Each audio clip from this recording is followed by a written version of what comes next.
LFO. Welcome to my 25th episode of COLLCAST. 25. I've been doing this since April, and now we're, a quarter of a century in.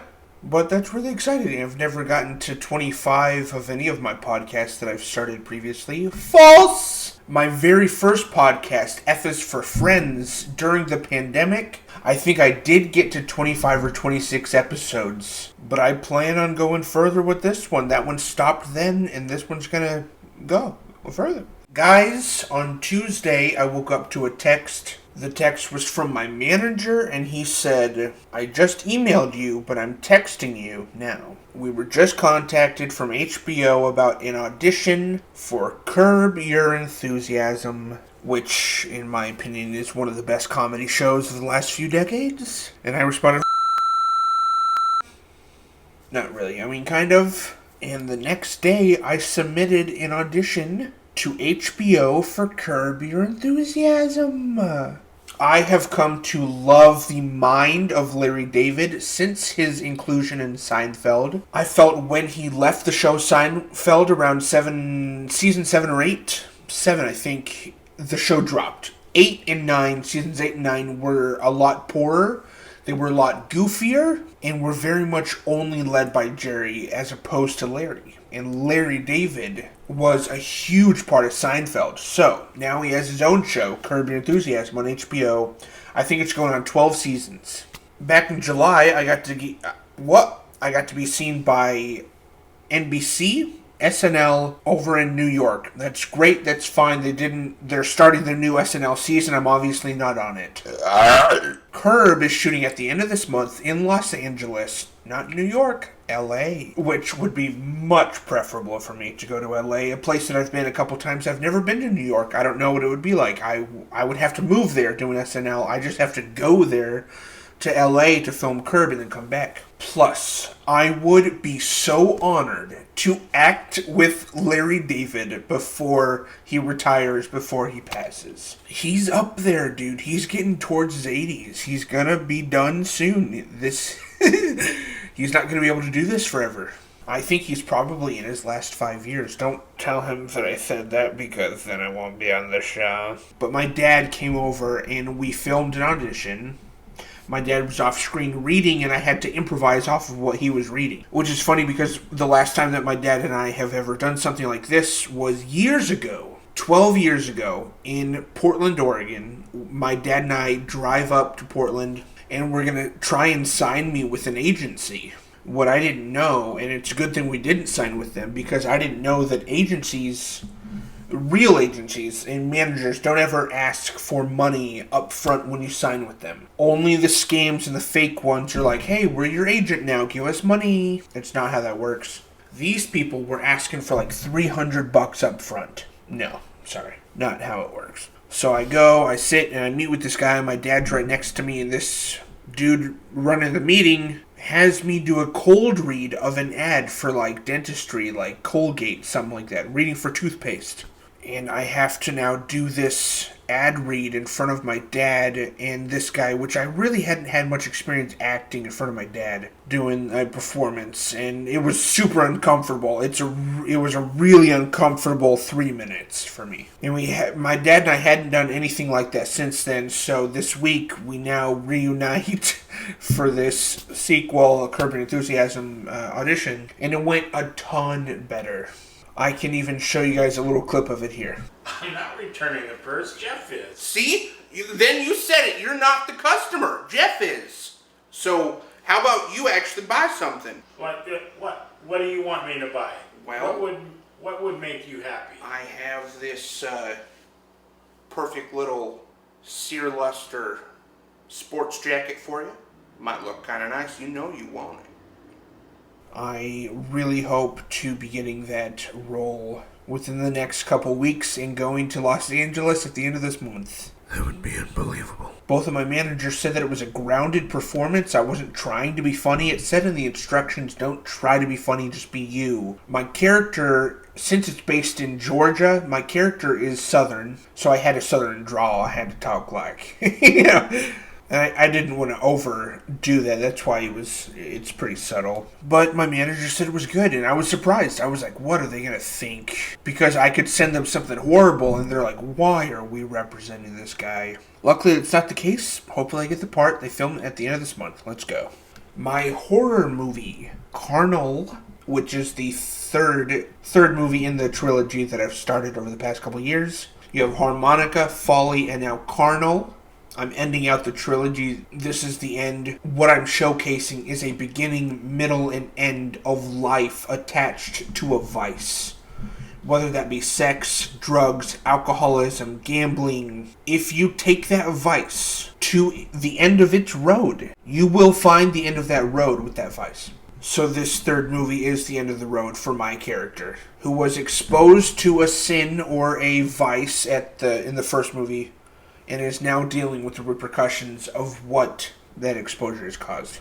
So it's written, I'm filming it now, I'm also editing it as I go. I'm casting people, a few people to act, which is interesting because the last two movies I made completely solo, and now having any sort of help or actors is more ambitious than the past 2 years, and I love that. And I'm very serious about this movie, dude. I'm going to get flack for it. There's going to be people who don't finish watching it. Towards the beginning, there's a really, really gross part. And I was editing it this morning, and I made myself puke. I actually vomited. I was struggling for about 5 minutes because there's just one... this one sequence that I saw it, and I went... couldn't stop. Had to go to the kitchen sink and just stand over and just be like... And then that image popped into my head again after like 3 minutes of trying to keep it cool. And then it just all came out. And it's such a bummer. But just to show you guys that this is going to be kind of a nasty movie, I legitimately made myself regurgitate from what I show in the first 5 minutes of this movie. Something that I found out recently is the movie Joker. He only kills like 3 or 4 people in the whole movie, the 2019 Joker. And that movie was almost rated NC-17 just for its tone. Even though you have movies like American Psycho or X. I just watched X, and that movie is so nasty. But it made me think that, if Joker can be almost rated more than R just for its tone, just for how they make you feel, wow, then I can do something like that too. I can try to format my short film off of a tone over anything violent. I think that's interesting. So I'm trying that out. Which kind of takes me to my next topic, and you'll see why. When I was young, I loved basketball, performance, bodybuilders, and weightlifting in there too. Magic and ventriloquism. I had a magic kit when I was young. My parents got it for me. It came with a whole bag. It came with a DVD of tutorials of each of the little magic, magic tricks, props, magic props. There was a fake tongue, a fake thumb. They had this super cool, I even have it. I think it's the last item that I have from this magic kit, and I couldn't even find it, so I might not have it. But it fits 2 quarters on each side of it, and it looks like a lollipop. And so I can do this trick with it where I start out with no quarters in the thing, and then I can make 2 quarters appear in it. That was my best trick. That I got a lot of people with that trick. The fake thumb, the fake tongue, a lot of people saw through that stuff. But the making the quarters come out of thin air. Oh. Alright, let's clock that as the second official time that I have pooped myself on this podcast. What was I saying? That was the best trick that I could get people with, was the making the quarters appear out of thin air. Had a lot of time to think about that sentence on the toilet. My parents also had laying around the house, not laying around, but put neatly on the shelves, DVD ventriloquism, or ventriloquist tutorial tapes. My grandpa, Paul Everett, was a ventriloquist for 40 years in this nation. of the United States of America, for which it stands, one nation under God, and some other stuff. For 40 years, he even had his own public access TV show called Wally's World. Maybe I can even show a clip of that too. Is easier to bear, but it goes against the way I am to put my human nature down and let the spirit take control of all I do. It's not a clip with the dummy, but that is my uncle singing with him. My grandpa unfortunately had 2 strokes in his life. One in his 60s that put him back to like childhood mentality, where he'd be eating the cake at birthday parties and we'd have to like hide the cake from grandpa. Or he would start doing his ventriloquism sets and mix up his sets and start doing like 3 different stories at once. And I'm like, oh no. Like, it's the story of Jonah, not you're mixing it up with David and Goliath, that type of stuff. Because he would do Bible stories. He was a ventriloquism pastor. He was a ventriloquist pastor for 40 years. So he traveled around the States with his dummy, Wally.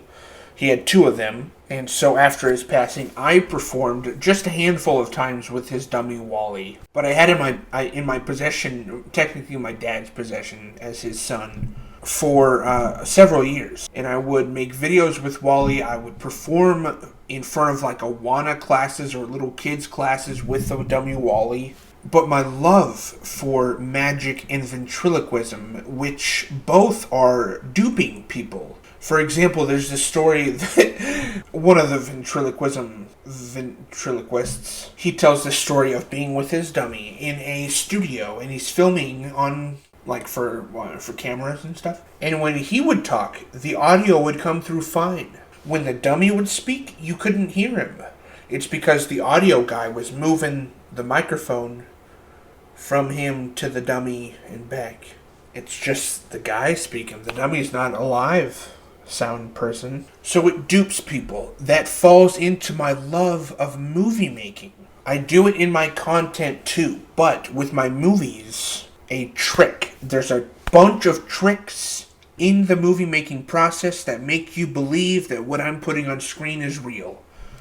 And totally I do it with my TikToks as well. I can add a simple audio recording after the fact of filming it in the TikTok app to enhance the video itself. Just like a small example of movie magic. And relating that back to my movie ventures, and especially with my horror movie that I'm making this month, figuring out new ways to trick you as the audience is so addicting. As a storyteller, as a filmmaker, finding out a way to, oh my gosh, I love that I can tell this concept this way. I love that. I've never seen it before.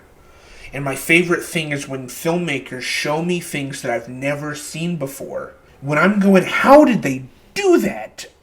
And I'm looking online trying to find answers, I'm like experiencing such an adrenaline rush and buzz. But enough of that whole topic. I'm moving on to another topic because I did something recently. I pinched my finger. And it really hurt. And I don't do that very often, but it's such a specific pain because your nerve endings are in your fingers. Your nerves go to your fingers, and that's where they end. That's why your fingers are so sensitive. Man, the first time that I ever pinched my finger, it was a group of them, aka all of them. My brother had this whole band recital one time at band camp, and I got really infatuated with this pencil sharpener on the wall. The ones that you like, It doesn't make any sound, but you can make the sound if you want to, because it's not the automatic. Well, there's a little bit of sound. I'm going to stop. As I'm so infatuated with the pencil sharpener for some reason. I've never seen one. I'm like, whoa. I'm like 5 years old. I have my hand, the door is open that way, and I have my hand on the entrance of the door, like the beam, and I'm just grasping and I'm doing this, and somebody walks through the door or lets it go, and the door swings, and the end of it just turns and clips, just pinches my fingers. I couldn't find my mom. I spent the next 5 minutes going, I had never experienced that level of pain before. And then I can't find my mom. There's nobody I recognize, and I'm like screaming, crying, and I don't know anybody. Oh, it's so awful. So every time I pinch my finger, I go back to that moment. I pinched my finger recently. You know the coffee pitchers? You just pull it out. It's a glass thing with the handle. I was just rinsing it out. I'm just rinsing it out. And I put where the lid pops up, boop, like that. I just put my thumb right in there, and I'm just holding it and filling it up with water. Just letting it go all the way. And it gets to a certain level and gets heavy enough that it just pinches the crap out of my thumb, and I went, I swear, if any of my family members would have seen it live, they probably would be deceased for how hard they would have laughed. I started cackling at myself and my reaction afterwards. It was so automatic, but it hurt so bad. I've pinched my fingers a few other times, but nothing really comes to mind, except for this story about my mom, and I wasn't born yet, so I can't say I witnessed it, but my mom had her fingers pinched in a car door by her father, my papa. He shut the door and the car was locked, so a locked car door slammed on my mom's fingers, and she said every swear word in the book. Her and my dad were like 2 years married at that time. They had a 1-year-old kid, my older brother. And my dad's just holding his newborn with his new wife. And she's screaming every single cuss word that exists. Can't imagine what he was thinking. And my papa's like trying to unlock the car all frantically. But man, pinching fingers really kudos. One thing that's been on my heart and mind recently is how people, I'll just say people, but a lot of serial killers have been men. A lot of sex offenders, the majority of sex offenders are men. A lot of people live double lives. And yet we're all surprised to find out about a double life, especially when they're a celebrity. And a celebrity gives you so much opportunity and freedom to live as many lives as you really want. We are seeing the results of the facade dropping with the celebrities since 2017. Harvey Weinstein, #MeToo, Time's Up, Believe All Women. Kevin Spacey, huge example.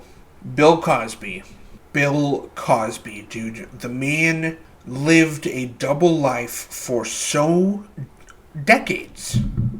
And I do find that absolutely shocking. And I've been shocked ever since to find out that discovery. I didn't believe it for the first couple years when it came out. But especially with the Showtime documentary that came out this year. More extreme cases of this are Ted Bundy, John Wayne Gacy, and Jeffrey Dahmer. And with how many double lives we've witnessed, it kind of makes it hard to trust anybody. Like, honestly, it shouldn't come as a shock when a facade drops from a celebrity. Will Smith, for example. And I have a lot of thoughts about the topic, but I couldn't really even write them down. These are more thoughts that I have to do it in a different way, and that's kind of why I do it through movies. I also do it in my comedy, my stand-up, and my online content, but my movies are much different. I consider my movies and my content to be two very separate beasts. That's why I'm doing horror. This is my third horror movie. I love being able to branch away from the comedy and not be pigeonholed to that, because that's not the only side to me. This draw to violence and horror is not the only side to me either, but it is a side to me. I also have a very competitive and sporty side to me, like basketball. I've been shooting basketball a lot recently. I got a basketball at the beginning of this month, and that has been so nice. I realized shooting the basketball out there that there are so many muscles that I'm not working out nearly enough or giving attention to.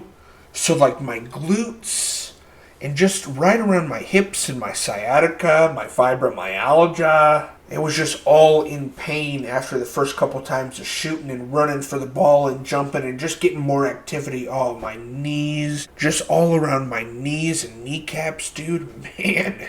And my feet. Oh, my feet. I'm limping home. The basketball court is 30 yards away.